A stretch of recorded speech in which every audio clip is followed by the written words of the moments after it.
Hi everyone, this is Yana Smakula. Welcome back for another Yeepy for Yana episode. In this video, we're taking a look at the stencils and we are creating an inky thank you card. So let's go ahead and get started.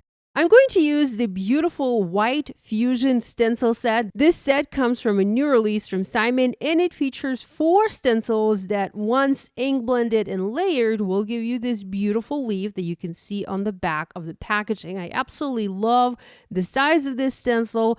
It is big and bold and it easily takes center stage on your card. There are 2 more stencils from Simon Says Stamp in the same theme. These were released previously. There is a Monstera stencil and I'm trying to pronounce this correctly, so bear with me, a Stromante stencil.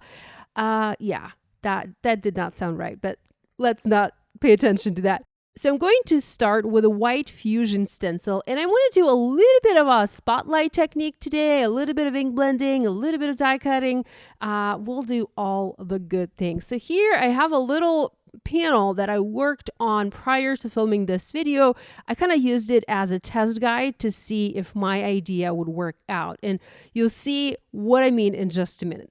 I'm using the Simon Says Stamp Positively Perfect Craft Tacky Mat. This is 7 by 7 inch size, and this is going to provide a tacky surface for my panel. I'm using Nina Solar White 80-pound cardstock. This is cut to 4 1/4 by 5.5 inches, and this will create the front of my card. I will later adhere this panel onto an A2 card base. My card is going to be top folding card, but yours can be side folding as well.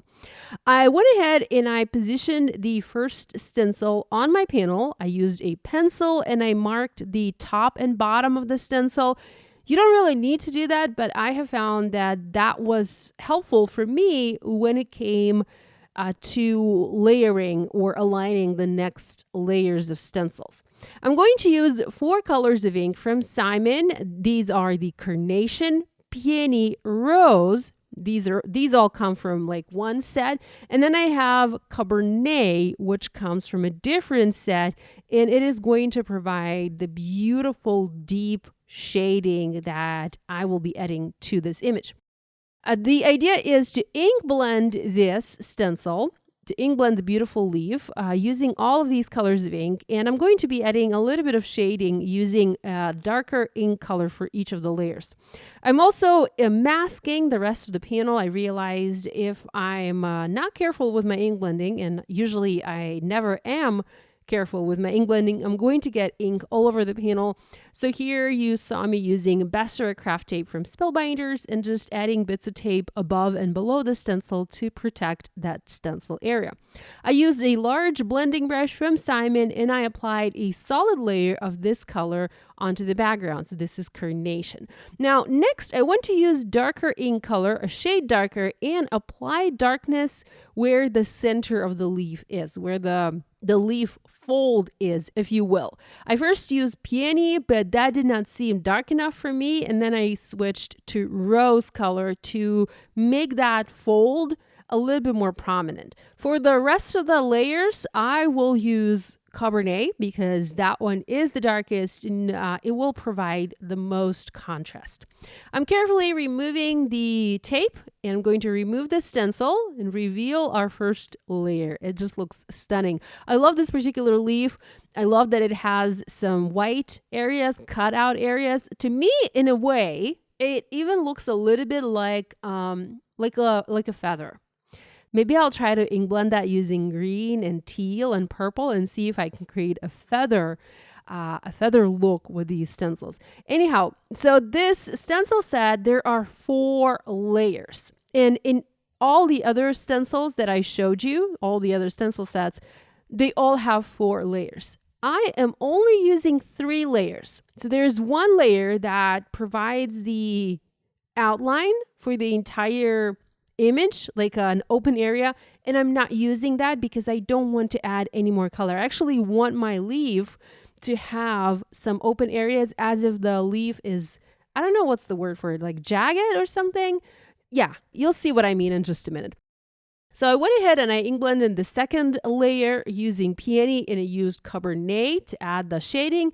And now I'm on my third layer, and for that I'm using rose ink. Again, I'm adding a solid layer of color. I'm using my large Simon Says blending brushes. These are fabulous for ink blending. They pick up and transfer a ton of color right away. And once again, I'm using my small detail blending brush, and I'm applying that Cabernet in the center to add shading. Let's remove this stencil layer and check out the beautiful result. I just love these colors. I love the contrast. I love all of that ink blending. I think it looks just stunning.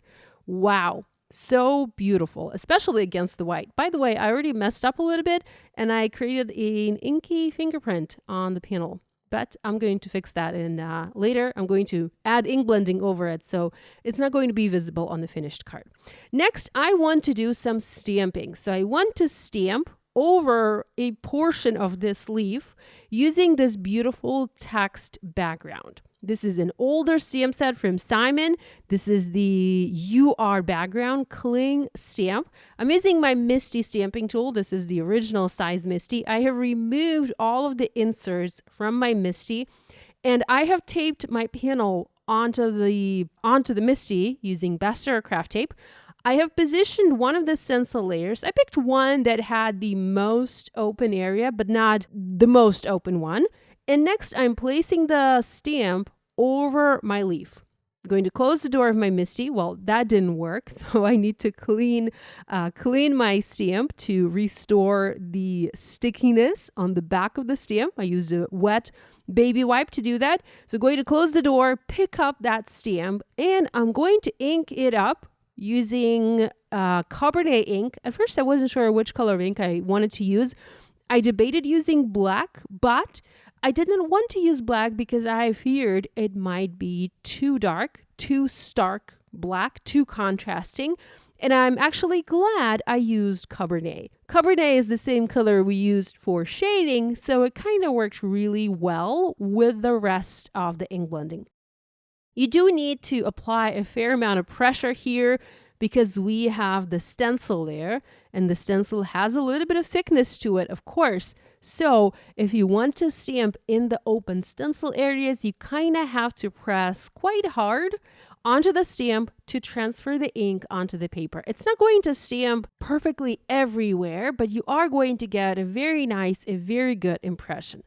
With my stamping done, I started to remove the Best Ever craft tape. You can see I tore my paper there a little bit, but again, that is not going to be visible on the finished card because I'm going to add some ink blending over that area and nobody's going to know that it's there. I love the way this looks already. We have the beautiful ink blending. We have the beautiful stamping. It is just stunning. We can keep it as is if you want. This already looks beautiful. I was actually tempted to create another panel with just this leaf without any other ink blending and recreate another version of this card, like a simpler version just with this leaf. I might do that later. Next, I have my panel. I used a pencil eraser and I erased the pencil lines because next I'm going to do some additional ink blending to fill the background, to fill this panel with additional ink blended leaves. So I have the other two stencil sets. I have the Monstera and that one more that I can't pronounce. And I'm going to use the same ink colors to add additional leaves onto the background. I'm first using Monstera. I've sped up this part of the video because it's basically the same ink blending, the same process. I'm placing the stencil, I'm masking the part of the background, and I'm using my ink to apply color and using the Cabernet ink to add the shading, and it's looking beautifully. I will say that I particularly like the Monstera leaf, and I wish I had ink blended the rest of the background with the Monstera instead of using that other leaf. That other leaf is beautiful, but it doesn't have any like cutout areas, and it just, I don't know. Monstera, I think Monstera would have looked better. So if I were to remake this background, redo this card, I think maybe I would have used Monstera leaf for the rest of the background. By the way, you can also use different colors. Here, I'm going all monochromatic, so I'm using just the pinks and that beautiful deep dark red. But obviously, you can use different colors. You can have different shades of green, or you can have different colors all together to create a multicolor background. So up to you what you want to do. I quite like the way it is. I love those hot pinks. I'm really into pink lately, so this is what I'm going with. Next, I wanted to cut the central part out, a part of that central leaf out, using a heart die. I want to do like a heart sentiment, a little bit of a wordplay here, so I needed a heart shape. Here I'm using a die from Spellbinders from my stash to cut the heart out. I first positioned the panel on my grid mat. I made sure that everything was centered. I then attached the heart using the Best Ever Craft Tape. And next I have a piece of scrap paper. This is just thin printer paper. I'm placing that over my panel before I place the top cutting plate on top. My top cutting plate has been well loved and well used, and I don't want it to leave any cut marks into my panel and into my paper. And likewise, I don't want any ink from my panel to transfer onto that top cutting plate.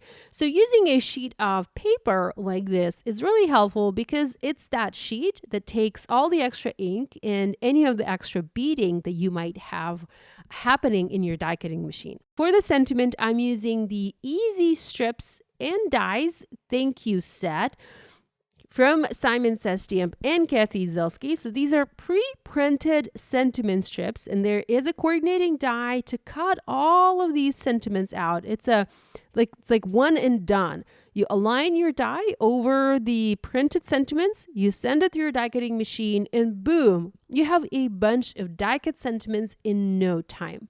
I'm going to use thanks from the bottom of my heart, and that's why I needed the heart shape here.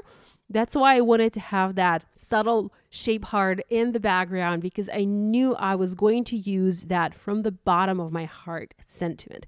I'm going to position these exactly in the center of my panel and foam mount them onto the card. Here I was kind of debating, maybe I need to use thanks so much or thanks, but I ended up going with thanks. Now here's a little tip for you. If you want your sentiments to look more polished, especially these types of sentiments, the ones that you cut from the black sheet, I recommend you use a black marker or a black pen and you color the edge of your paper black. This way, if somebody looks from at your card from the side, they won't see any of the white there. Next, I'm using foam adhesive squares to foam mount the sentiments onto the card. By the way, I have already adhered the panel onto an A2 card base. I have foam mounted the heart in the center. I added my sentiments using the foam adhesive strips, and I even used some black gems from Spellbinders to scatter a little bit of black onto the background and kind of tie it together with the sentiment on this card. So here's the final look at this card created with the Simon Says Stamp stencils, especially the White Fusion Stencil. I hope you enjoyed this video. I hope you enjoyed this technique. I hope you'll give it a try. Thanks so much for joining me today. Love you guys, and I'll see you again next time.